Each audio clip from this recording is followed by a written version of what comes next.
Rural development बच्चे, as you know, हमारी जो कंट्री है उसको हम दो, मतलब पार्ट्स जो ऐसे पढ़ते हैं कि हमारे पास दो तरह के एरियाज में हमारी कंट्री डिवाइडेड है, रूरल एंड अर्बन। ठीक है। रूरल एरियाज क्या है? जहाँ पे जो है हमारे पास इतनी डेवलपमेंट नहीं होती है, पिछड़े जो एरियाज होते हैं, राइट। सो बच्चा, रूरल डेवलपमेंट हमारी कंट्री में बहुत ज्यादा जरूरी है। क्यों? सो दैट जो गैप है बिटवीन रिच एंड पुअर, ये इनइक्वालिटीज है इनकम डिस्ट्रीब्यूशन की, उसको हम कवर कर सके या खत्म कर सके।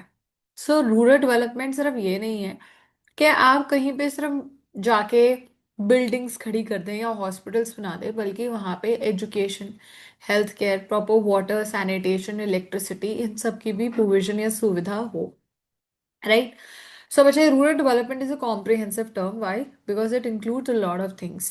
And it focuses on action for the development of areas that are lagging behind in the overall development of the village economy. ठीक है। हमारी कंट्री में, हमारी इकोनॉमी में वो वाले एरियाज जो कि विलेज साइड पे है या फिर जिसमें डेवलपमेंट की कमी है, उसके अंदर जब हम डेवलपमेंट लाने की कोशिश करते हैं उसको हम रूरल डेवलपमेंट बोलते हैं। तो कौन से एरियाज होंगे बच्चे जिसमें डेवलपमेंट होगी? Obviously education, health care, skill, sanitation, electricity, water, credit, marketing, transportation, ये सारी चीजें जो है सारी की सारी कहाँ पे आती हैं? डेवलपमेंट एरियाज हैं, रूरल डेवलपमेंट, रूरल में एरियाज में। ठीक है। सो बच्चा, डेवलपमेंट ऑफ ह्यूमन रिसोर्स, सबसे पहले तो आप इंसान को डेवलप करेंगे इन एरियाज में, मतलब लोगों को बोलेंगे कि आपको पढ़ाई करनी चाहिए, ठीक है, या आपको इस तरह के वोकेशनल ट्रेनिंग्स लेनी चाहिए, या फिर आप ये वाला फलाना फलाना कोर्स कर लो, ठीक है, और साथ में हॉस्पिटल्स, मतलब हेल्थ केयर फैसिलिटीज भी प्रॉपर देंगे। तो ह्यूमन रिसोर्स में कैसे करोगे? ऑन हेल्थ फोकस करोगे, education, skill development, sanitation and public health.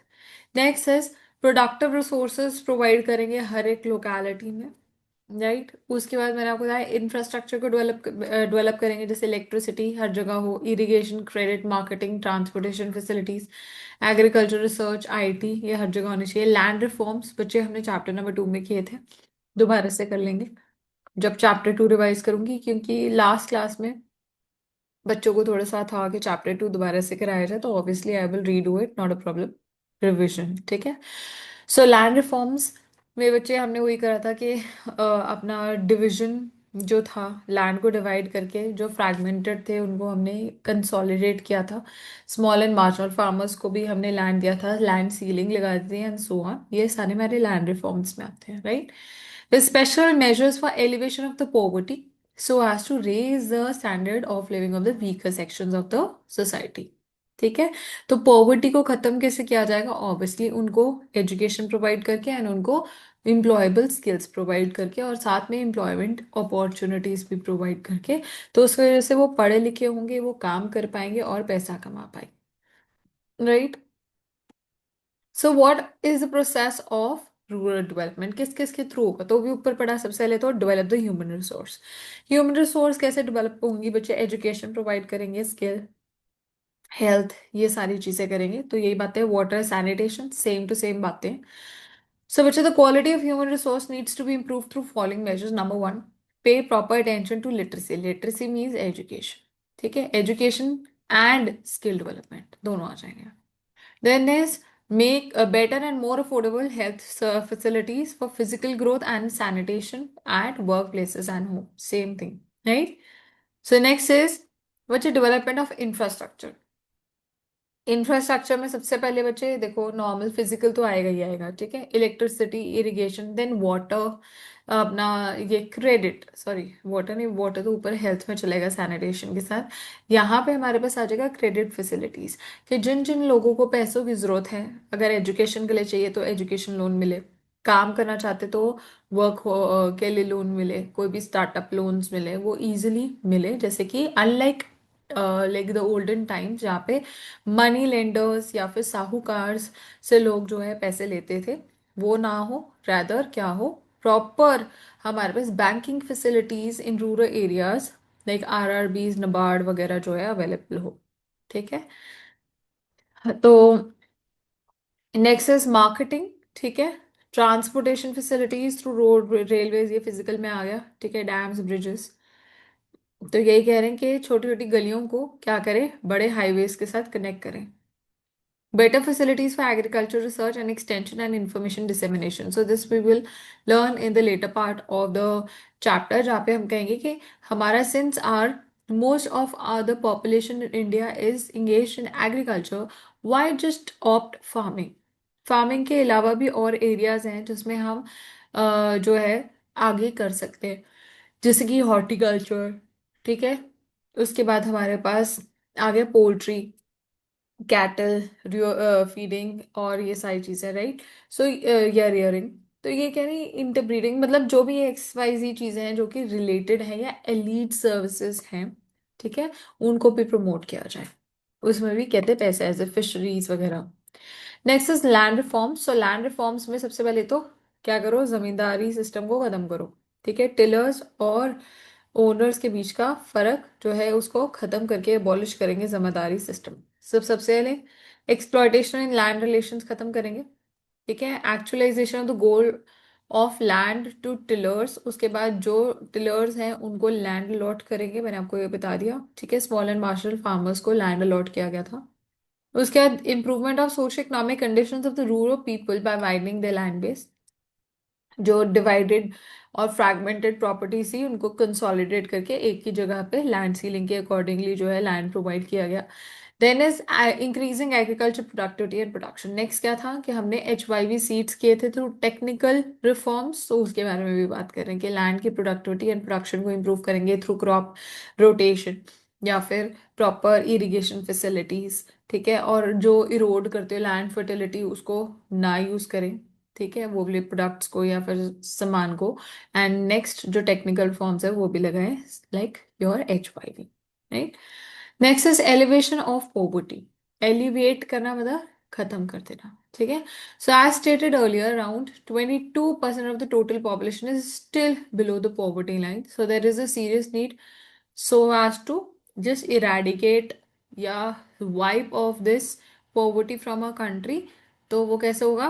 by providing better standards of living, education, health, land reforms, ये जो भी हमने बातें करी, to the weaker sections of the society. Last is development of productive resources of each locality to enhance opportunities of employment, particularly other than farming. तो मैंने ये आपको ऊपर ही कवर करा दिया. कह रहे हैं कि जैसे कि हमें पता है कि more than two third, like around two third of population और मोर अभी इस टाइम पे around 50% of population is still engaged in your primary sector or agriculture sector, right? So what is the need of the hour? It is कि we should find other alternatives other than farming. ठीक है. तो agriculture में भी farming के अलावा जो elite services हैं, लाइक कैटल रियरिंग वगैरह है, पोल्ट्री फार्म्स है, फिशरीज हैं, इन सबको बढ़ावा दिया जाए. हॉर्टिकल्चर को बढ़ावा दिया जाए. उसमें भी ऑर्गेनिक फार्मिंग कैसे कर सकते हैं, तो ये सारी चीज़ों को जो है हम आगे बढ़ा सकें. क्लियर है बच्चे till here? Bhavya, Urvi and Sabira. Yes. Yes, Yes, ma'am. Then बच्चे credit in rural areas. Now this is again a very big challenge. बच्चे earlier क्या हुआ? There was no formal sector for credit in rural areas. Now what is formal sector?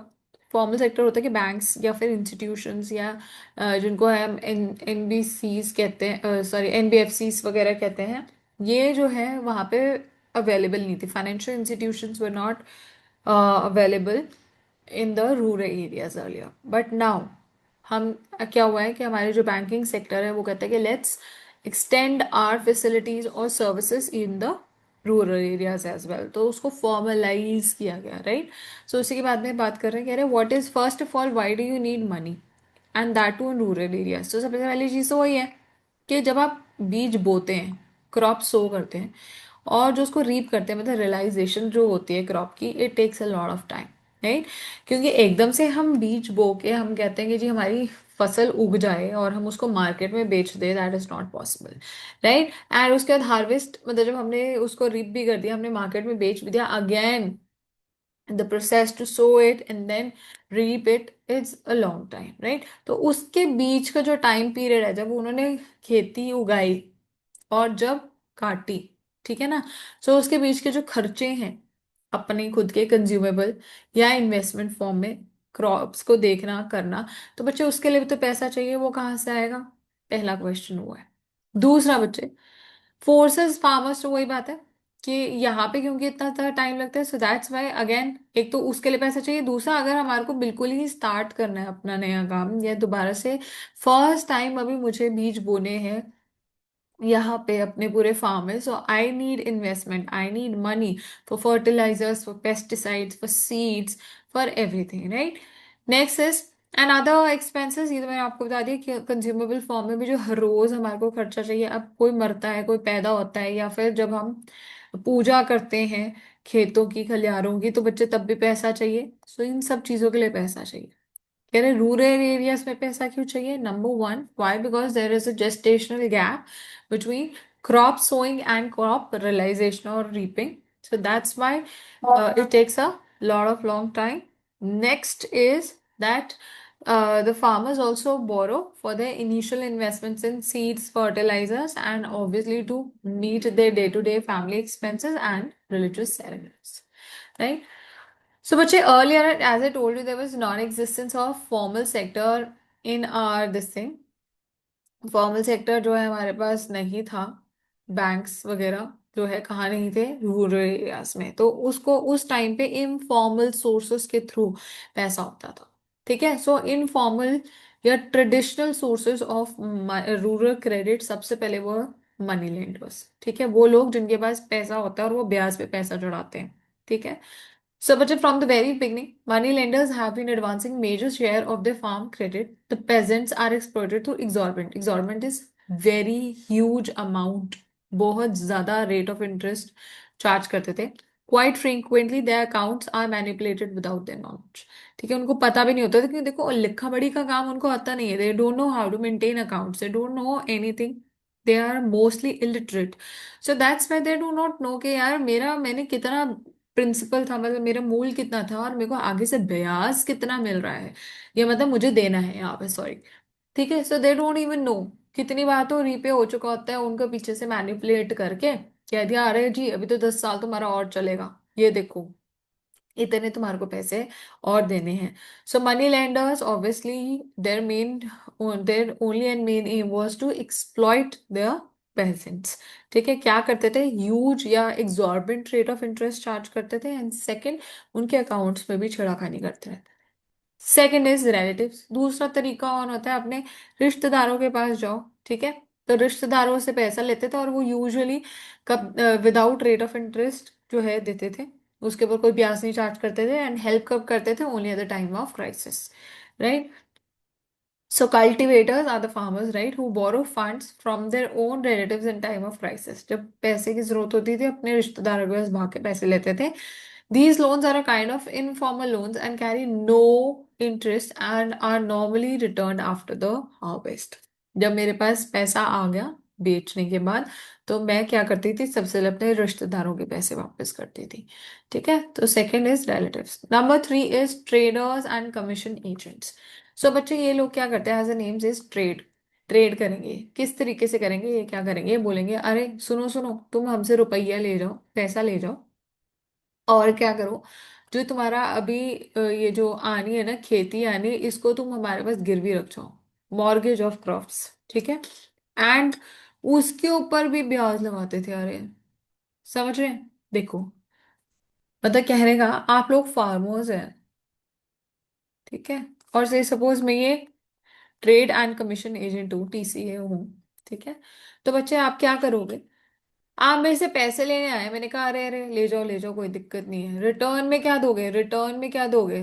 तो आप मुझे एक तो क्या दोगे? अपना क्रॉप दोगे, मॉर्गेज करोगे, साथ में आप रेट ऑफ इंटरेस्ट भी देते हो, और वो भी हाई रेट ऑफ इंटरेस्ट होता था, छोटा नहीं है, ऐसा नहीं कि 1 पैसा 2 पैसा per per annum. It use to be like 1% per month. ठीक है, पर एनम से पर मंथ मतलब इतना हाई भी हो सकता है, राइट? सो ऑलमोस्ट ऑल 12-13% पूरे साल का। So it use to be exorbitant. And मैंने आपको बता दिया कि वो गिरवी क्यों रखते थे, ऑब्वियसली कि जब तुम्हारे पास मतलब जब हो जाएगा ना, तो तुम क्या करना, हमें जब तुम्हारे क्रॉप्स उग जाएंगे ना तो हमें बेच देना, बट कितने, वेरी लो प्राइसेस पे। ठीक है, लो प्राइसेस। एक तो क्या कर रहे हैं, तुम्हारे को लोन दे रहे हैं, कह रहे हैं तुम क्या रख के जाओ यहाँ पे, गिरवी अपने क्रॉप्स रख के जाओ, उसके रिटर्न में हमें पैसा नहीं चाहिए, आप हमारे को अपनी खेती बेच दो। ठीक है, मतलब क्रॉप्स सेल कर दो और उसके बदले हम आपको बहुत कम जो है पैसा देंगे, लेकिन जो इंटरेस्ट लेंगे, ब्याज लेंगे, वो बहुत हाई लेंगे। ठीक है, आई होप ये क्लियर है। पिछली बार कुछ बच्चों को आई थिंक इसमें प्रॉब्लम हो रही थी पॉइंट नंबर 3 में। सबीरा, भव्या, क्लियर है? Yes. Yes, ma'am. और भी बच्चे? Yes, ma'am.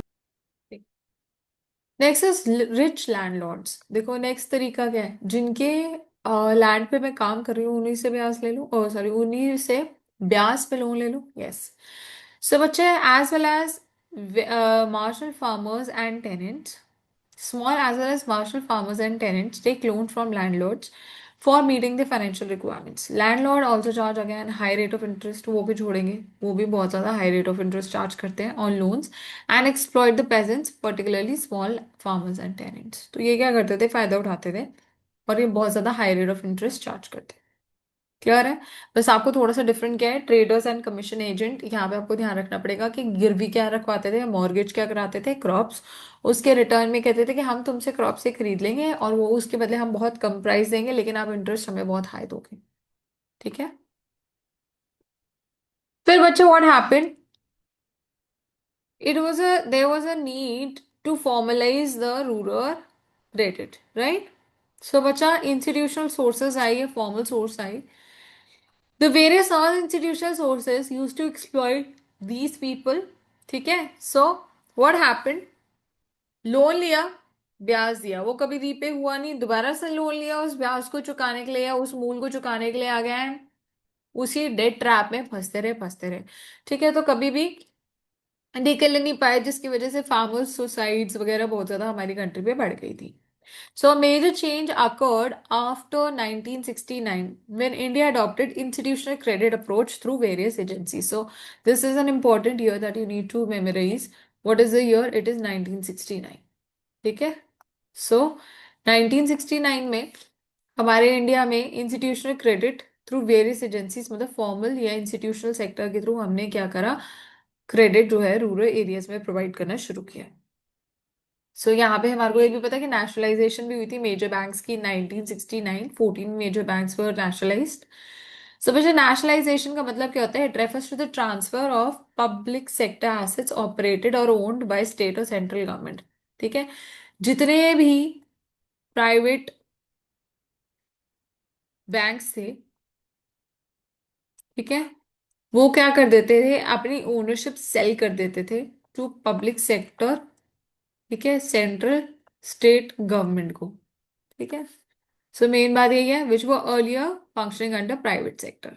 ठीक है, तो प्राइवेट से पब्लिक सेक्टर मतलब सेंट्रल या स्टेट गवर्नमेंट के अंडर जब ओनरशिप एंड ऑपरेशन आ जाता है किसी भी चीज का, जो कि विच वॉज अर्लियर प्राइवेटाइज्ड, पहले प्राइवेट थी, बाद में सेल होके गवर्नमेंट की या पब्लिक सेक्टर के अंडर आया, so that is nationalisation. D nationalisation is उल्टा, कि पहले सरकार के पास था और उसको फिर प्राइवेट सेक्टर में तब्दील कर दिया गया या उसको सेल कर दिया गया। क्लियर?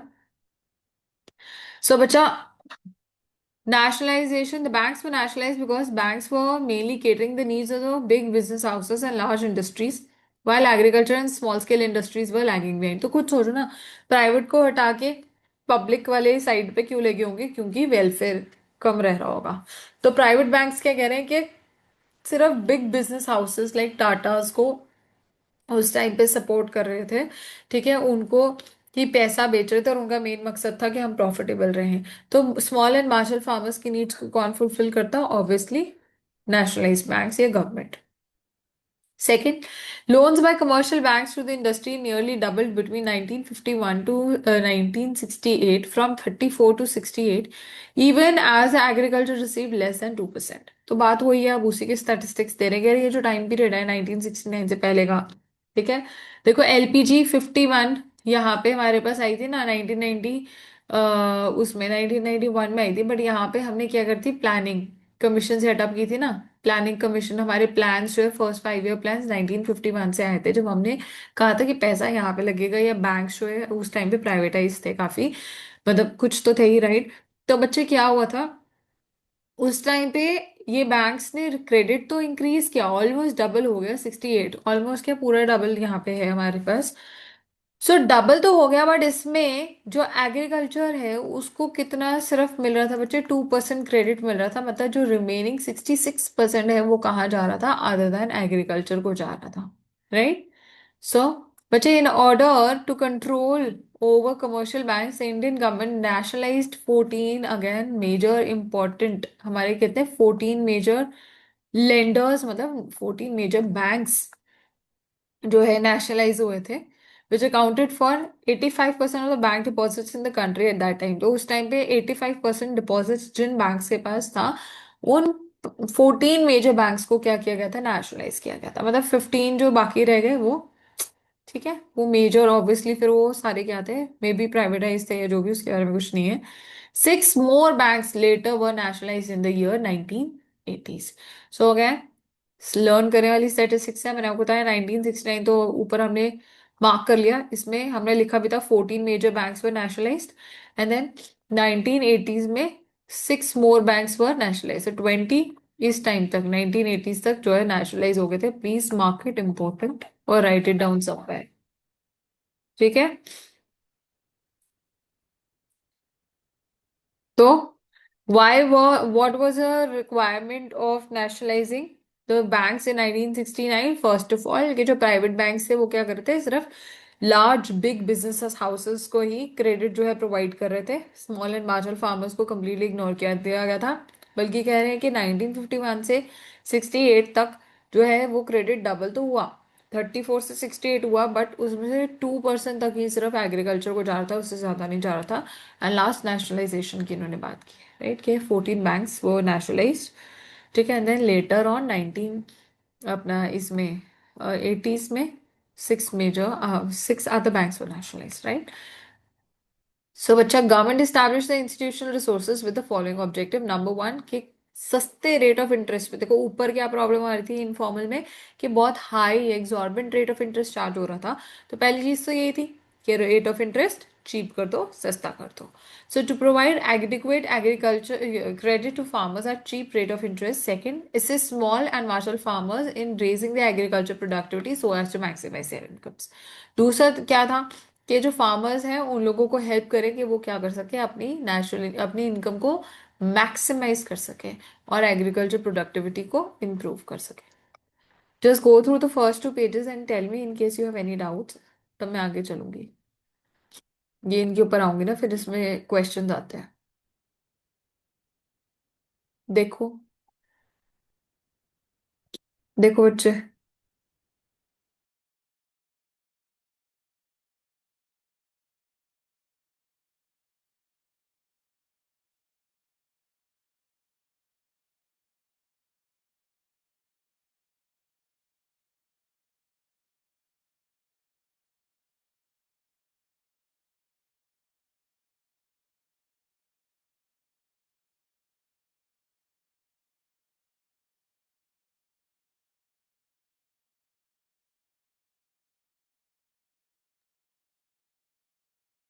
कोई डाउट है तो प्लीज बताओ।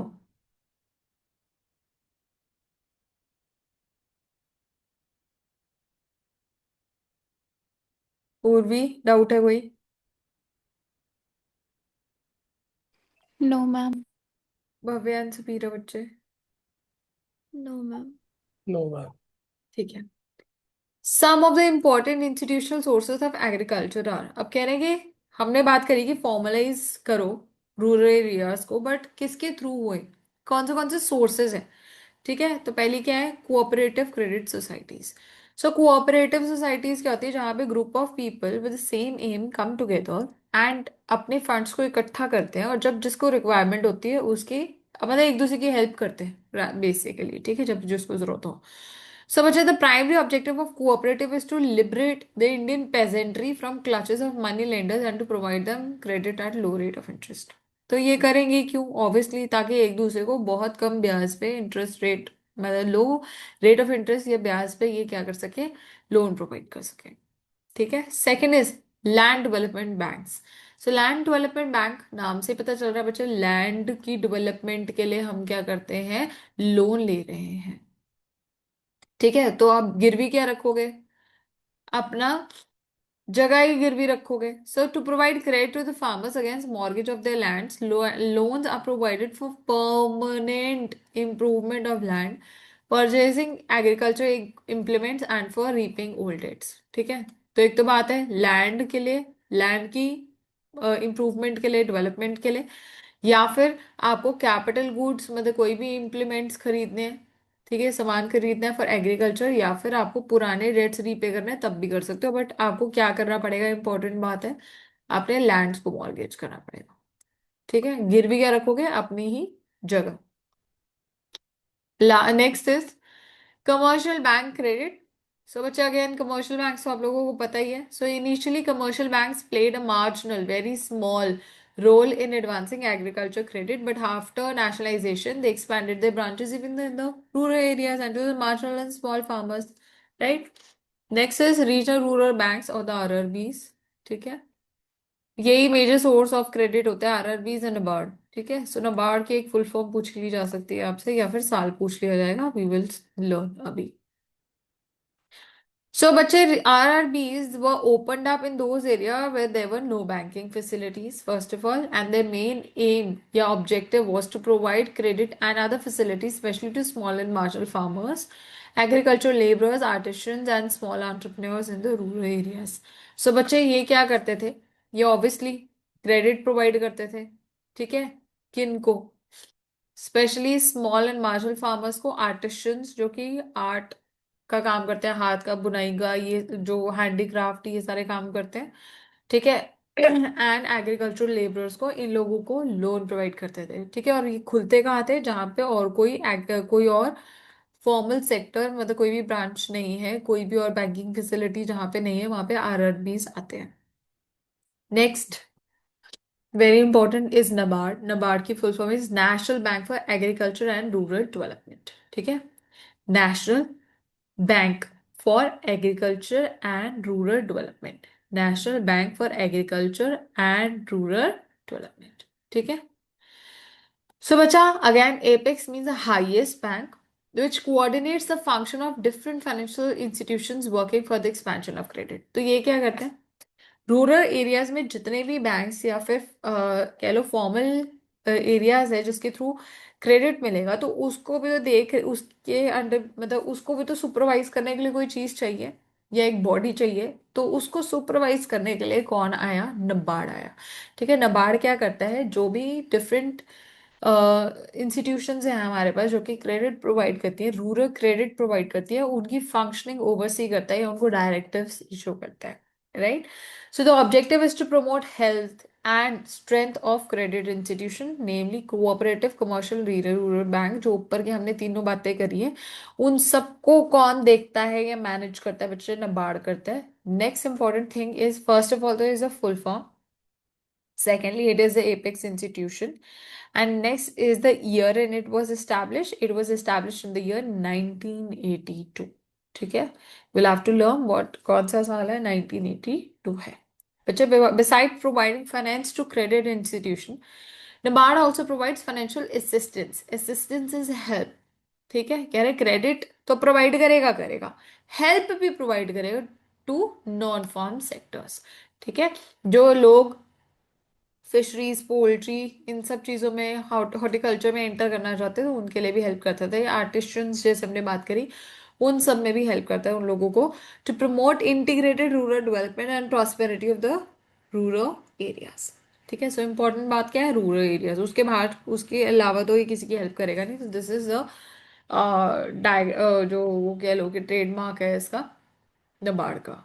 ठीक है। ये हाथ बने हुए हैं, उसके अंदर ये पत्तियां सी है कह लो एग्रीकल्चर के लिए, ग्रीन। ठीक है। तो इसको भी थोड़ा सा ध्यान देंगे। समझ आया तो आगे चलूंगी।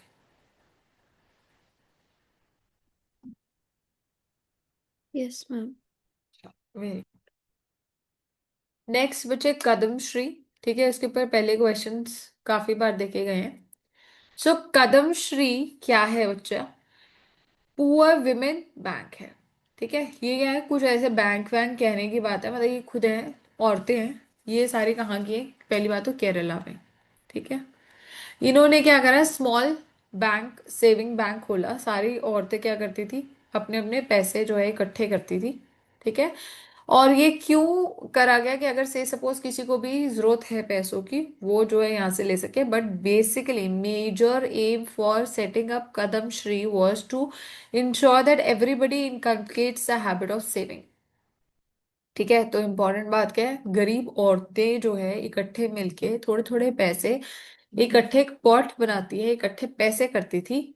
ठीक है, ताकि उनको अगर कभी जरूरत पड़े उस टाइम पे जो है ये पैसे यूज हो सके। Again what was the main purpose? The main purpose was to inculcate the habit of saving amongst them. Right, so what was the year in which it was establish, और कह लो स्टार्ट किया गया, establish नहीं बोलेंगे, started, it was started in the year 1955, and that too in Kerala as a small banking for poor women to encourage savings. So these societies have been acclaimed as the largest informal banks in Asia. ठीक है, in terms of participation and savings mobilised, तो largest informal bank है ये। ठीक है, formal bank नहीं है, औरतों ने खुद ने ही पैसा जो है थोड़ा थोड़ा जोड़ना शुरू किया। Right, the thrift and credit society mobilized for ₹1 crore as thrift saving. तो अभी तक कितने पैसे उन्होंने सेव कर लिए बच्चे? Around 1 CR। सो अगेन आ जाओ, कदम श्री कब आया था? 1955 में केरला में। क्यों आया गया था? ताकि सेविंग्स की आदत पुअर औरतों में जो है वो इनकलकेट हो। नेक्स्ट, ये लार्जेस्ट इनफॉर्मल एशिया का बैंक है जिसमें सबसे ज्यादा अभी तक की सेविंग्स मोबिलाइज की गई है। ठीक है, और ये इन्होंने अभी तक कितना पैसा जो है सेव कर लिया? थ्रिफ्ट एंड क्रेडिट सोसाइटी कितनी कर दी बच्चे? Mobilize around 1 CR till date. ठीक है,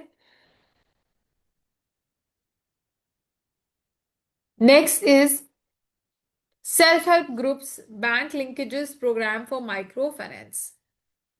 तो सेल्फ हेल्प ग्रुप क्या है बच्चे? Micro means small. ठीक है, स्मॉल लेवल पे फाइनेंस प्रोग्राम है जो कि अभी बहुत ज्यादा फेमस हो रहा है कुछ सालों से। और उनका मेन मकसद क्या है कि जो गरीब लोग हैं, जो रूरल एरियाज में रहते हैं, उन लोगों को जिनके पास कोई भी फॉर्मल सिस्टम नहीं है, फॉर्मल बैंकिंग सिस्टम मतलब उनके पास बैंक अकाउंट नहीं है, बैंकिंग की सुविधा नहीं है। ठीक है, उनके अंदर जो है सेविंग्स की हैबिट प्रोवाइड करे, या उनको अगर क्रेडिट चाहिए तो वो इजीली अवेलेबल हो। So their target comprises of small and marginal farmers, agriculture, non agriculture, labour, artisan, same बात है, वही रूरल एरियाज वाले।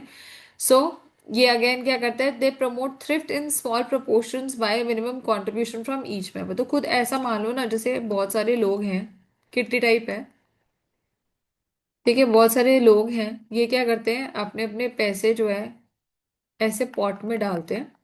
ठीक है, ये पूल हो गया मनी का। ठीक है, और अगर से सपोज यहाँ पे कोई एक इंसान है इनमें से, ये है, ये मिस्टर ए, इसको पैसों की जरूरत है, तो यही इसी पॉट में से वो पैसा ले लेता है और बहुत कम रेट ऑफ इंटरेस्ट जो है यहाँ पे प्रोवाइड करता है। ठीक है, तो ये देख लो बच्चे, again it has emerge as a major micro, major मतलब बड़ा, लेकिन मतलब बहुत important, but micro means small level finance program है रिसेंट ईयर्स में। ठीक है, ये किन के लिए है बच्चे? रूरल पुअर के लिए है, जिनके पास फॉर्मल बैंकिंग सिस्टम की सुविधा अवेलेबल नहीं है। किन किन को हेल्प करता है? Small marginal farmers, bank, agriculture से हो चाहे नॉन एग्रीकल्चर, आर्टिशंस हो, लेबरर्स हो, कोई भी हो। अब यहाँ पे क्या है, मिनिमम कंट्रीब्यूशन हर एक मेंबर करता है। ठीक है, ये पूल जब बन जाता है तो ये जिस भी मेंबर को पैसों की जरूरत है, नीडी मेंबर, उसको ये पैसा दिया जाता है, and that too at reasonable rate of interest, जो कि ऑब्वियसली रीपे करना पड़ेगा आपको स्मॉल इंस्टॉलमेंट्स में। अगेन अब एक स्टेटिस्टिक है दैट बाय March 12, ठीक है, more than 43 lakh self help groups have been reportedly been credit linked. ठीक है ना, तो ये जो है मतलब रिकग्नाइज्ड कितने हो गए हैं अभी तक? 43 लाख सेल्फ हेल्प ग्रुप्स जो है अभी तक क्रेडिट लिंक हो चुके हैं। They have also helped in empowerment of women. ठीक है, however borrowings are mainly confined to consumption purpose. लेकिन इंपॉर्टेंट यहाँ पे एक प्रॉब्लम क्या है देखो, कह रहे औरतों में भी ये बहुत फेमस है। सिर्फ यहाँ पे लड़के ही नहीं बल्कि औरतें भी इसके थ्रू सेल्फ हेल्प ग्रुप की तरह के थ्रू पैसे जो है जोड़ रही है। बट यहाँ पे एक प्रॉब्लम क्या है, दैट यहाँ पे जो भी पैसा लोग इकट्ठा करके निकाल रहे हैं that is mainly for consumption purpose and very less for productive और इन्वेस्टमेंट पर्पस। ये जो पैसा हम जोड़ रहे हैं, इकट्ठे कर रहे हैं और उसके बाद ले रहे हैं, ये किसके लिए हो रहा है बच्चे? कंजम्पशन के लिए हो रहा है रादर देन इन्वेस्टमेंट और प्रोडक्शन। ठीक है। फिर what are the positive effects of rural banking? खुद सोचो ना, इससे क्या हुआ होगा? सबसे पहले तो प्रोडक्टिविटी इंप्रूव हुई होगी। कैसे? Farm and non farm output, ठीक है, इनकम एम्प्लॉयमेंट वहां पे भी बढ़ी होगी। सो प्रोडक्टिव लेंडिंग में institutions have increased farm and non farm दोनों तरह का आउटपुट, इनकम एंड एम्प्लॉयमेंट। ठीक है। Next, also it also have helped farmers to well credit at and variety of loans for meeting their production needs। क्यों? क्योंकि rate of interest बहुत कम है तो लोग जो है पैसा इजीली बोरो कर पा रहे हैं और अब प्रोडक्शन जो है वो इम्प्रूव कर पा रहे हैं। कोई भी उनको सामान की, सीड्स की, फर्टिलाइजर्स की, किसी भी चीज की जरूरत है तो वो बेझिझक बैंक के पास आते हैं और वो हेल्प करते हैं बैंक्स उनको, right. So, with the increase in farm output, India has achieved food security and abundant buffer stock for grains। तो अगेन हमें भी पता है, हमने जैसे पढ़ा भी है कि बच्चे बैंक्स ने क्या कर, सॉरी बैंक्स कह रही हूँ, हमारे यहाँ पे क्योंकि क्रॉप्स जो है हमने काफी अच्छे तरीके से आफ्टर द ग्रीन रेवोल्यूशन जो है हमारे पास यहाँ पे अबांडेंट क्रॉप्स हैं जिसको हमने क्या किया है, स्टॉक कर लेते हैं। ठीक है, चाहे कोल्ड स्टोरेज के थ्रू करें कैसे भी, तो वी हैव एक्स्ट्रा सरप्लस या जिसको हम बफर स्टॉक कहते हैं कि अगर कल को अगर हमारे से भी कह लो कोविड वाले टाइम पे पीरियड में भारत बंद हुआ था या आने वाले टाइम पे कोई भी प्रॉब्लम या समस्या होती है तो हमारे पास इतने टाइम पीरियड के लिए हर एक भारतीय के लिए जो है क्या है बच्चे, सामान है, खाना है, खाने के लिए ग्रेन्स हैं, राइट। सो इसके थ्रू ऑब्वियसली जो है फूड सिक्योरिटी भी इंडिया में अवेलेबल हुई है। But what are problems of rural credit? Number one, बच्चे उतनी ज्यादा जितना पैसा कह लो कि लोगों को सेविंग्स की आदत डलनी चाहिए थी उतनी नहीं हुई है। अभी भी कह रहे हैं कि स्टिल लैक कर रहा है हमारा फॉर्मल सेक्टर हर एक घर में जाके हर एक फैमिली मेंबर के पास बैंक अकाउंट खुलवाने के लिए। So सबसे पहले it has failed to develop culture of thrift and deposit mobilization। Second, totally इनएडिक्वेट है, हर एक के पास नहीं है बैंक अकाउंट। ठीक है। Not fully integrated into overall social, rural and community development. ठीक है, तो हर तरीके से 360 डिग्री जो है इसकी डेवलपमेंट नहीं हो पा रही है। ठीक है। Requirement of collateral, collateral means जो आप गिरवी रखेंगे अभी भी है। ठीक है। Last proportion of coat rural household are excluded. ठीक है। उसके बाद नेक्स्ट क्या है, due to lending to unworthy borrowers. ठीक है, कुछ ऐसे लोग जो कि पैसा वापस कभी कर ही नहीं पाएंगे। ठीक है, उन सबको पैसा प्रोवाइड करा बैंक से, लेकिन क्या हो रहा है बच्चे, लोन की रिकवरी नहीं हो रही जिसकी वजह से जो है डिफॉल्ट रेट ऑब्वियसली ज्यादा रहेंगे और बैंक्स उतने ही ज्यादा क्या होंगे बच्चे, बैंक करप्ट होते रहेंगे, बैंक्स ही नीलाम होते रहेंगे, खराब होते रहेंगे, मतलब डूब जाएंगे। What are the suggestions? Number one is to change their approach from just being lenders to building up relation banking with the borrowers। So आजकल जैसे मैंने आपको बताया था कस्टमर रिलेशनशिप मैनेजर CRM जो है ऑलमोस्ट हर बैंक में, अच्छे बैंक में आपको ब्रांच के अंदर एक CRM पोस्ट पे कोई कोई मिलेगा, that is customer relationship manager, जो कि क्या करता है उनकी नीड्स पे या फिर उनके लेवल तक उतर के बच्चे उनसे उनको गाइड करेगा, समझाएगा या अपनी लोन जो है या क्रेडिट प्रोवाइड करेगा। सेकंड इज के लोगों के अंदर सेविंग्स की आदत डालें रूरल एरियाज में। Last is farmers should be taught about the efficient utilisation of financial resources. Next is के फार्मर्स किस तरीके से अपने पैसों को अच्छे से यूटिलाइज कर सकते हैं वो भी समझाया जाए। Clear? Next is very important, Jan Dhan योजना। ठीक है, सो उसको पढ़ते हैं बच्चे। जन धन योजना जो है फाइनेंशियल इंक्लूजन के ऊपर काम करता है। ठीक है, फाइनेंशियल इंक्लूजन मींस हर एक इंसान के पास जो है बैंक फैसिलिटीज या बैंक का अकाउंट होना बहुत जरूरी है। ठीक है।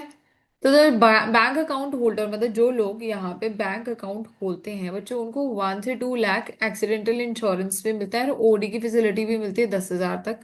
ठीक है। और अगर से सपोज वो क्या है, उन्होंने अपने आप को बैंक में बैंक अकाउंट खोल रखा है और क्या कर रहा है, मैग्नेरा के अंडर रजिस्टर करा रखा है, या वो कोई सरकारी ही नौकर है, मतलब सर्वेंट है या वर्कर है, जो भी कह लो, सिविल, तो उनकी वेजेस या सैलरीज डायरेक्टली, क्योंकि बैंक से लिंक्ड है, तो उनके बैंक अकाउंट में आ जाती हैं। ठीक है। और अगर मैग्नेरा में उन्होंने आपको अपने आप को रजिस्टर कराया हुआ है, तो जो 100 डेज की वेजेस या सैलरीज अकॉर्डिंगली वेजेस, सॉरी, उनके बैंक अकाउंट में आ जाती है। That is another benefit. Old age pension and social security benefits भी यहाँ पे आ जाते हैं बच्चे। बट और एक और इम्पोर्टेंट बात क्या है, जीरो बैलेंस अकाउंट है। ठीक है। मतलब अगर 1 रुपया भी तुम्हारे बैंक अकाउंट में नहीं है तो कोई प्रॉब्लम नहीं, कोई बैंक चार्जेस या इंटरेस्ट नहीं लगाएगा, बैंक चार्ज नहीं करेगा। ठीक है। तो वो कोई प्रॉब्लम नहीं रहेगी। There is no need to keep minimum bank balance. This has led to more than 50 crore people opening bank accounts. ठीक है। तो बैंक अकाउंट अब कितने लोगों ने खोल लिया बच्चे, अराउंड 50 करोड़ पीपल ने बैंक अकाउंट खोल लिया, जिसकी वजह से अगेन सेविंग्स जो है इम्प्रूव हुई है इन रूरल एरियाज। एंड अभी तक कह रहे हैं banks could mobilize 2 lakh crore through these accounts। ठीक है। दोबारा से बताती हूँ, जन धन योजना क्या है, फाइनेंशियल इंक्लूजन के ऊपर फोकस करता है। That means every person should at least have a bank account. ठीक है। अगर यहाँ पे बैंक अकाउंट खोलते हैं रूरल एरियाज में, तो बच्चे 1 to 2 लाख तक का एक्सीडेंशियल इंश्योरेंस मिलता है, एंड ओवरड्राफ्ट फैसिलिटी 10,000 तक की मिलती है। अगर आपने मैग्नेरा में अपने आप को रजिस्टर किया है, तो डायरेक्टली जो भी पैसा है 100 दिन का, वो आपके बैंक अकाउंट में आ जाता है। अगर आप सिविल सर्वेंट हैं, कोई कुछ भी है, तो आपके पास अगेन पैसा डायरेक्टली आपके अकाउंट में आ जाता है। Then there is no need to maintain any minimum balance in your account, it is a zero balance account. Again social security benefits या फिर ये जो हमारी ओल्ड एज पेंशन वगैरह है, ये भी डायरेक्टली यहाँ पे, अगर आप रिकग्नाइज हैं बैंक्स की नज़रों में, गवर्नमेंट की नज़रों में, तो आपके अकाउंट में आएंगी। बच्चों उसके बाद अभी तक कह रहे हैं कि अराउंड 50 करोड़ पीपल जो है, they have open there bank account under this scheme. And अभी तक 2 लाख करोड़ तक पैसा जो है इसके थ्रू मोबिलाइज किया गया है। ठीक है। I am getting it guys? Yes, ma'am. Yes, ma'am. पूर्वी, Yes, ma'am. पक्का आपको समझ आ रहा है? Yes, ma'am. ठीक है। ऐसे करती हूँ, मैं एक बार पीपीटी से भी नजर करवा देती हूँ ताकि आपको लर्न रहे। एग्रीकल्चर वाला पॉइंट हम मंडे को स्टार्ट करके फिनिश कर देंगे। ये जो ये रह गए, ये इकट्ठे आर्ट स्ट्रेच हो जाएगा, सारा इजी आगेगा। एक सेकेंड, दो पीपीटी दिखा देती हूँ।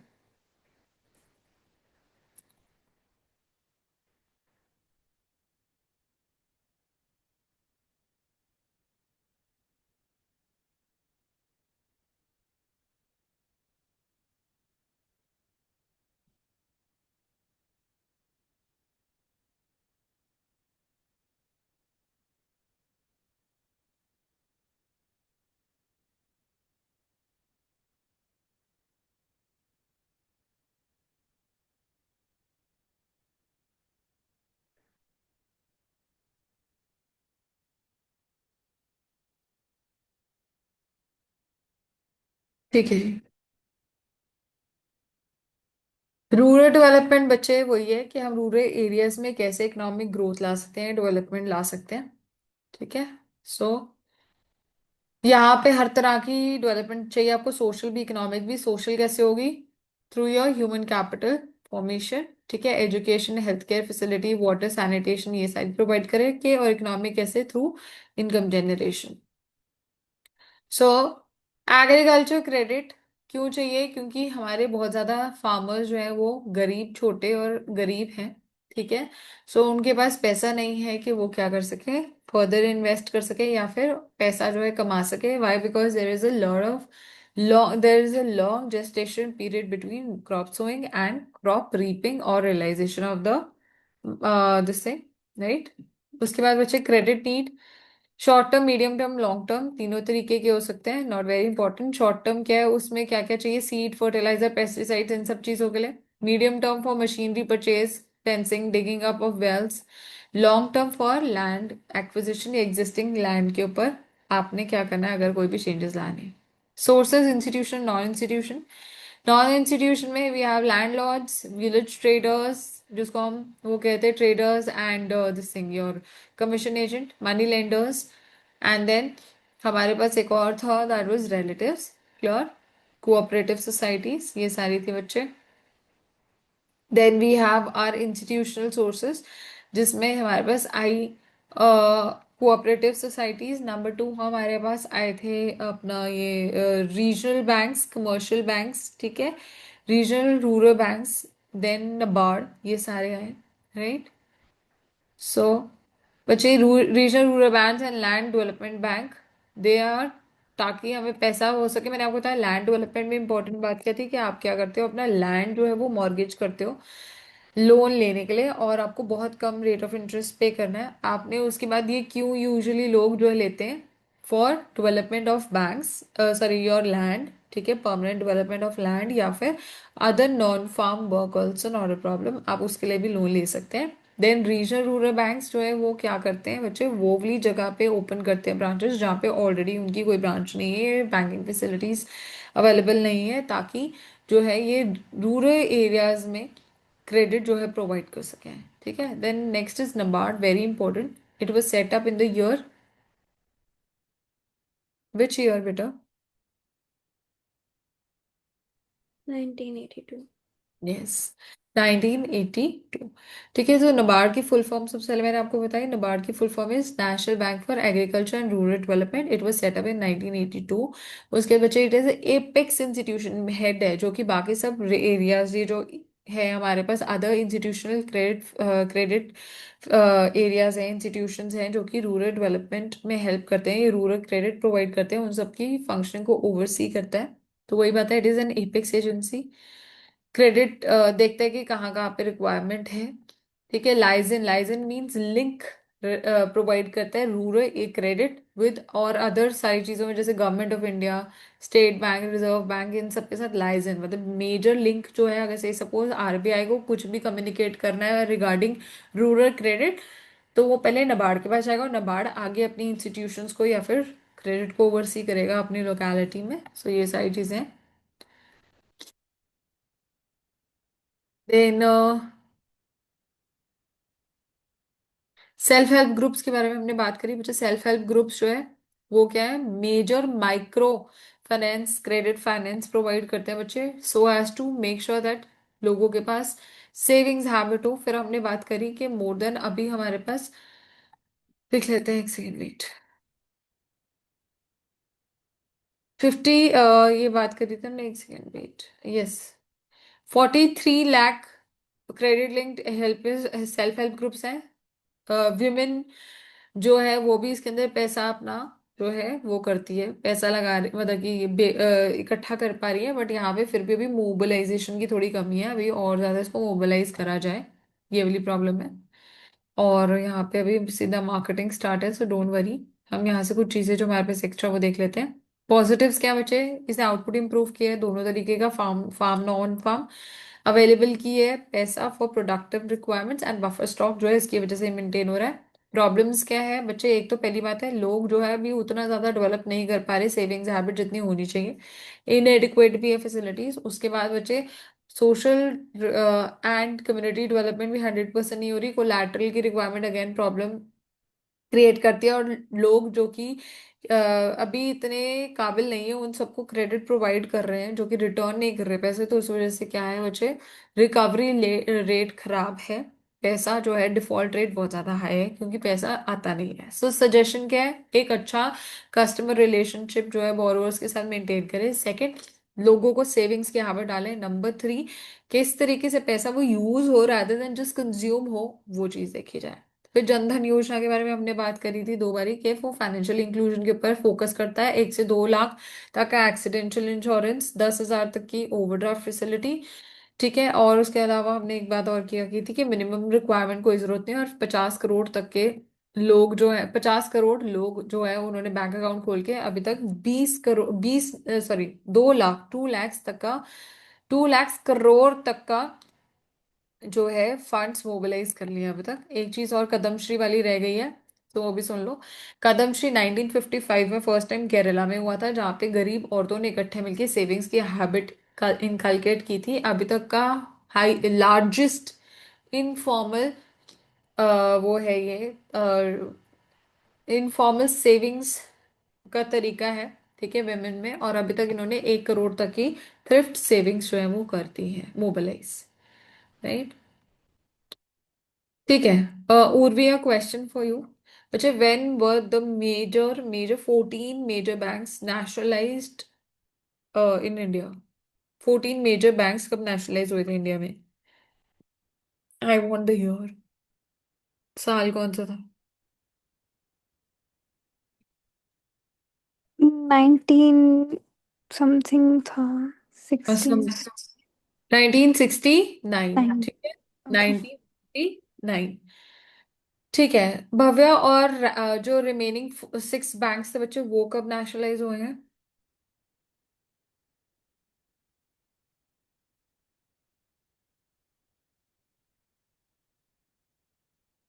आवाज नहीं आ रही भव्या आपकी।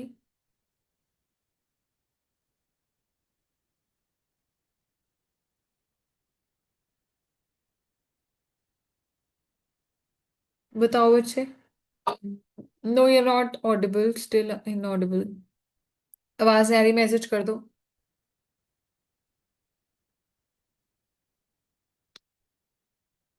भव्या, मैसेज कर दो, आवाज नहीं आ रही आपकी।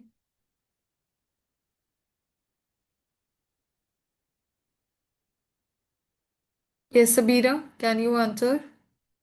1980। 1980s, very good. और उर्वी, कदमश्री कब आया था, कब हुआ था, स्टार्ट कब हुआ था?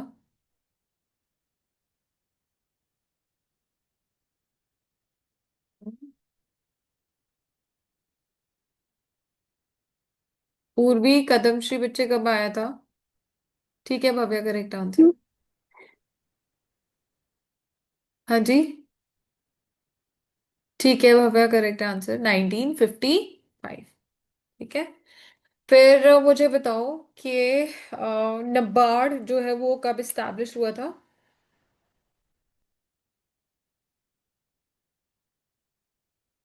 1982। वेरी गुड बच्चे, बाकी कोई आंसर दो। भव्या, उर्वी। 1982, आ जाओ, देख लो। So 14 major banks 1969, 6 other in 1980s। ठीक है। उसके बाद हमने बात करी नबार्ड की। नबार्ड जो है यहाँ पे कहाँ लिखा है, 1982 में आया बच्चे, स्टैब्लिश हुआ। कदमश्री 1955। देन और हमने इसके अलावा कोई ईयर किया है? यस, मैग्नारा का कोई साल अभी तक हमने नहीं किया है। सो अच्छा, मुझे एक बात बताओ कि उर्वी देगी सिर्फ इसका आंसर और कोई भी नहीं देगा। उर्वी, क्वेश्चन है कि जो हमारे ये वाले यहाँ पे हमने बात करी नॉन इंस्टीट्यूशनल सोर्सेज, इसमें ट्रेड एंड कमीशन एजेंट्स जो है वो क्या करते थे?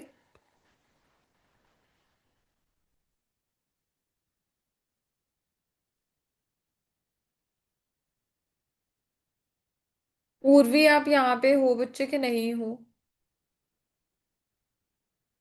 Urvi, yes ma'am. मेरे को आंसर बताइए आप कि जब हम फॉर्मल सिस्टम नहीं था, इनफॉर्मल सिस्टम में ट्रेड एंड कमीशन एजेंट्स किस तरीके से फार्मर्स को लोन प्रोवाइड करते थे बच्चे?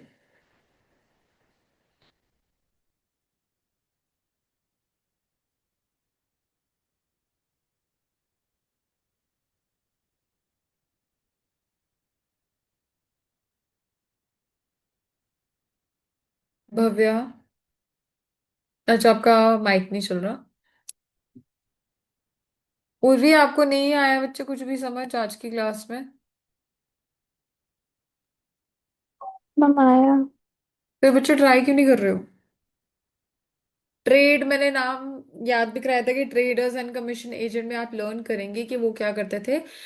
कहते थे कि हम बहुत हाई रेट ऑफ इंटरेस्ट, जैसे भव्य ने लिखा है कि उस पे interest, high rate of interest पे लोन प्रोवाइड करते थे, बट उसके अगेंस्ट क्या मॉर्गेज कर लेते थे बच्चे। कहते थे अपना जो है वो सामान जो क्रॉप्स है वो गिरवी रखो और हमारे को ही रीसेल करें at low rate of low rates या लो प्राइसेस। ठीक है उर्वी? ठीक है। Yes, ma'am. ठीक है। ओके। मैं अभी आपके साथ पीडीएफ भी शेयर कर रही हूँ। पूर्वी, आप प्लीज नेक्स्ट क्लास में जब आएंगे तो इसको अच्छे से पढ़ के आएंगे। क्लियर है गाइस? Yes, ma'am. ठीक है। So I will see you all on Monday and we will complete the entire chapter on Monday and then we will have a test on Wednesday. ठीक है। एचसीएफ का भी pending है।